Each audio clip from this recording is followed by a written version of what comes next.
Bonjour à tous, merci beaucoup de m'avoir invité. Comment allez-vous aujourd'hui?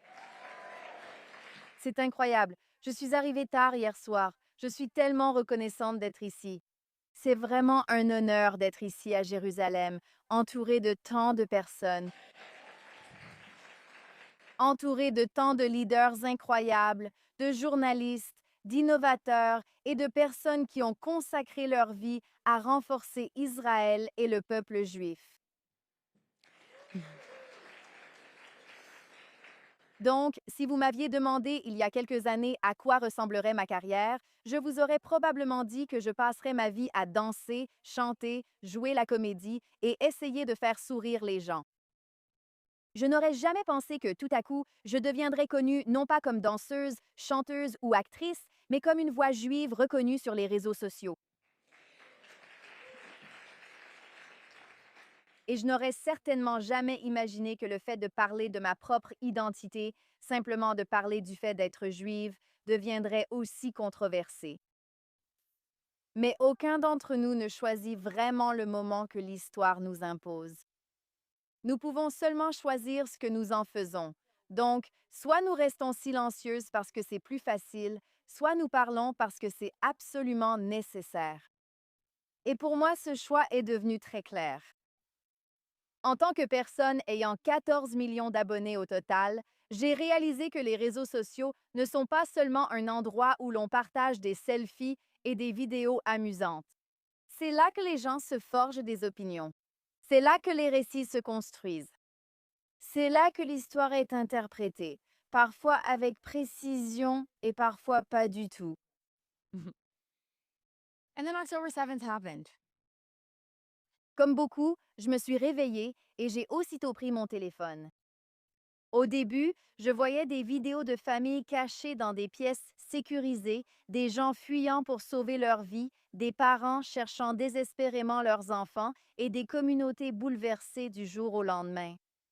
J'avais le cœur brisé, comme sans doute chacun ici. Je faisais mon deuil et j'étais sous le choc. Mais au fil des heures, quelque chose d'autre a commencé à se produire. J'ai de nouveau ouvert Instagram et TikTok. Et j'ai eu l'impression de regarder une réalité complètement différente. Avant même que beaucoup de gens sachent ce qui s'était réellement passé, des récits étaient déjà en train d'être écrits. Les opinions étaient déjà en train de se former et des millions de personnes à travers le monde avaient déjà décidé quoi croire. Pas parce qu'elles avaient fait leurs propres recherches ou aucune d'entre elles n'avait jamais visité Israël, ni parlé à un survivant, ni même parlé à un Israélien, mais parce qu'elles avaient regardé quelques petites vidéos en ligne faites par des personnes qui comprenaient peu la région ou son histoire. Et je me souviens avoir pensé, comment cela peut-il arriver aussi vite? La tragédie était déjà dévastatrice, mais voir la désinformation se propager en temps réel était une expérience totalement nouvelle pour moi. Et c'est à ce moment-là que quelque chose a changé en moi. J'ai compris que rester silencieuse ne signifiait pas vraiment rester neutre. Vous savez, le silence laisse de la place à quelqu'un d'autre pour raconter votre histoire. Si nous ne racontons pas notre histoire, quelqu'un d'autre le fera. Et il pourrait ne pas la raconter fidèlement. Et cette prise de conscience a changé à jamais la façon dont je voyais ma plateforme. J'ai compris que les algorithmes façonnaient les opinions plus rapidement que les gouvernements ne le pouvaient. Dans le monde d'aujourd'hui, la bataille pour la vérité ne se déroule pas seulement dans les salles de rédaction et sur les scènes internationales. Elle se passe directement sur nos téléphones. Un défilement, une vidéo, un partage, une publication à la fois. Je savais que je ne pouvais pas rester à l'écart. Vous savez, aujourd'hui, les réseaux sociaux ne sont pas seulement du divertissement. C'est l'un des champs de bataille les plus influents au monde. Au début, je ne savais pas ce qui arriverait si je m'exprimais publiquement. Beaucoup me mettaient en garde de ne pas le faire. Ils disaient, Montana, tu vas perdre des abonnés et toutes les marques cesseront sûrement de collaborer avec toi. Ils disaient, reste neutre, continue juste à danser, ne dis rien. Mais ensuite, j'ai pensé, je suis la petite fille de survivants de l'Holocauste et c'est ma responsabilité de faire tout ce que je peux.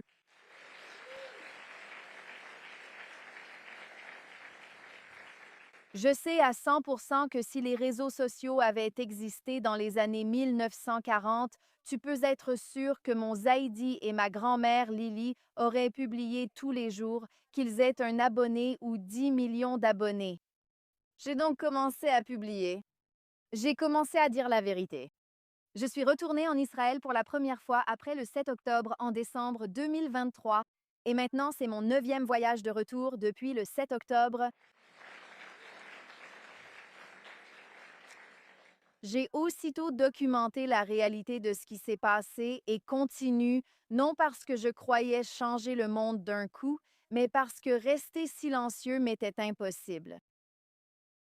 Maintenant, je dois être honnête, beaucoup de ces avertissements que j'ai reçus se sont effectivement réalisés. J'ai reçu et je continue de recevoir des milliers de messages haineux, des menaces de mort presque tous les jours et des gens qui me disent qu'ils espèrent que des choses terribles m'arriveront simplement parce que je suis juive et que je m'oppose à mon propre peuple. Des gens m'ont dit, tes grands-parents auraient dû mourir pendant l'Holocauste, maintenant c'est ton tour. Des parfaits inconnus ont décidé qui j'étais sans même avoir jamais eu une conversation avec moi. Mais ensuite, quelque chose de beau s'est produit. Pour chaque message haineux que je recevais, il y avait des messages qui me rappelaient exactement pourquoi ce travail est important. D'accord, j'ai reçu des messages de musulmans formidables me remerciant de condamner le terrorisme tout en montrant de la compassion pour les civils innocents. J'ai reçu des messages de chrétiens incroyables qui m'ont dit qu'ils avaient commencé à s'intéresser à l'histoire juive grâce à mes vidéos. J'ai reçu des messages de personnes admettant avoir cru de fausses informations sur Israël et qu'une de mes vidéos les avait poussées à remettre en question ce qu'elles voyaient en ligne. Une jeune fille m'a écrit: Je n'avais jamais rencontré de personnes juives. Regarder tes vidéos m'a appris qui sont vraiment les personnes juives. Merci. Je n'oublierai jamais d'avoir lu ces messages parce qu'ils m'ont rappelé quelque chose d'incroyablement simple. On ne déteste pas ce qu'on connaît. Ils détestent ce qu'on ne leur a jamais donné l'occasion de comprendre.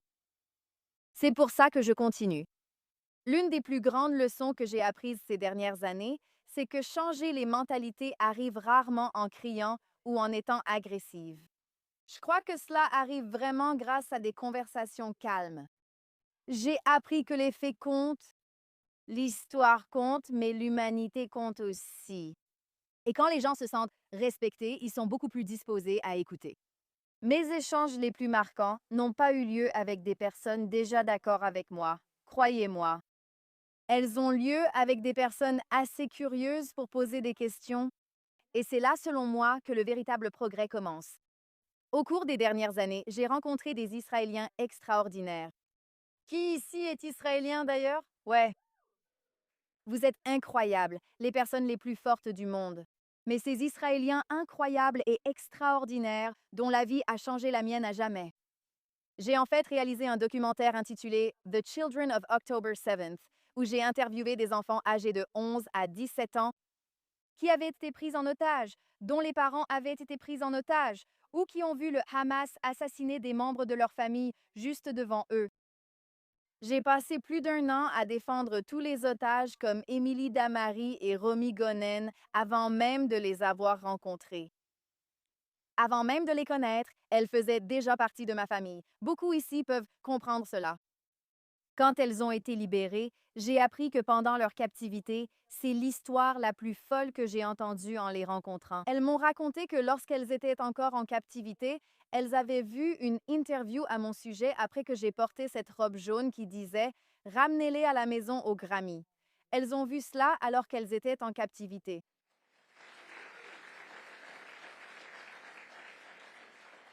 Je n'arrivais vraiment pas à y croire.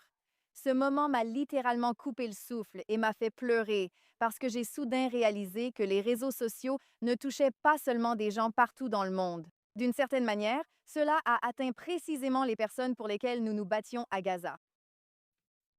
J'ai aussi créé une vidéo de danse hommage à Nova intitulée We Will Dance Again, aux côtés de la compagnie de danse Lilac Friedman. Cette compagnie a en fait perdu 3 de ses membres lors du festival Nova, avec des survivants de Nova et l'ancienne otage Moran, Steli et moi.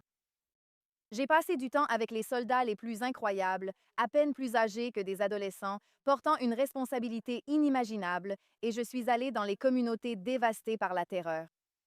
Je suis même entrée à Rafah, à Gaza, pour voir de mes propres yeux les efforts d'aide humanitaire menés par Israël et les États-Unis. Parce que j'en avais assez de toute la propagande autour de l'aide, et je voulais voir la réalité de mes propres yeux au lieu de me fier aux gros titres. Et ces expériences m'ont changé à jamais, parce qu'Israël n'est pas seulement une idée. Ce n'est pas juste un hashtag. Ce n'est pas un argument politique. Ce sont de vraies personnes. Ce sont des familles qui essaient de mener une vie ordinaire dans des circonstances extraordinaires. C'est de la résilience. C'est de l'innovation. C'est de l'espoir. C'est l'humanité. Et une fois que vous avez regardé les gens dans les yeux et entendu leurs histoires, il devient impossible de les réduire simplement à des slogans sur les réseaux sociaux. En grandissant, j'ai toujours été fière d'être juive, mais aujourd'hui, j'en ressens la responsabilité.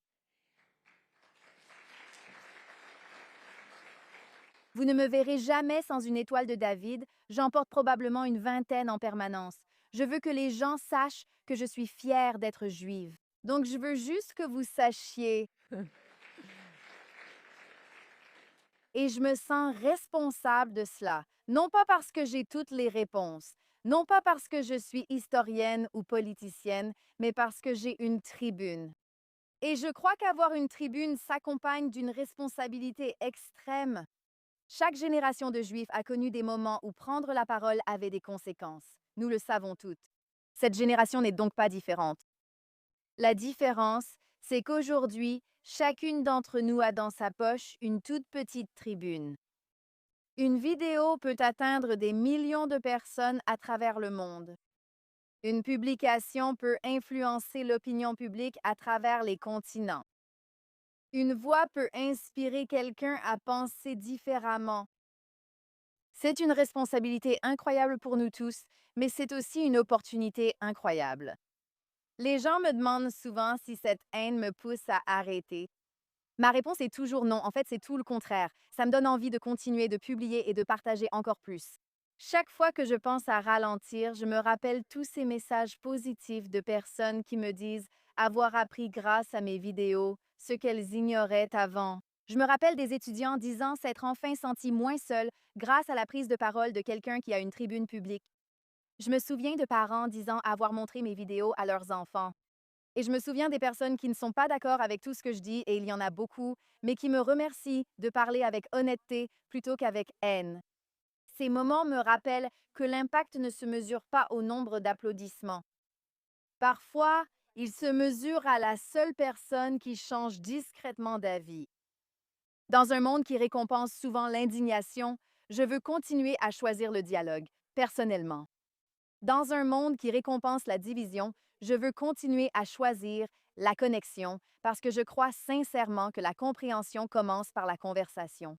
Et même si les réseaux sociaux peuvent diffuser de la désinformation à une vitesse incroyable, ils peuvent aussi vraiment diffuser la vérité. Je vous le promets, ils peuvent créer des ponts, ils peuvent susciter de l'empathie. Cela peut rappeler aux gens que derrière chaque écran se trouve un autre être humain. Alors cela me donne de l'espoir. Vous savez, mes grands-parents ont survécu à l'Holocauste. Ils ont vécu à une époque où les voix juives étaient silencieuses, étaient réduites au silence. Et aujourd'hui, j'ai le privilège de toucher des millions de personnes simplement en appuyant sur un bouton. C'est fou, non? Donc, je ne considère pas ce privilège comme acquis. Si je peux utiliser cette plateforme pour raconter une histoire de plus, pour remettre en question une idée reçue de plus, pour inspirer une conversation de plus, alors cela l'emportera sur n'importe quel commentaire négatif ou haineux.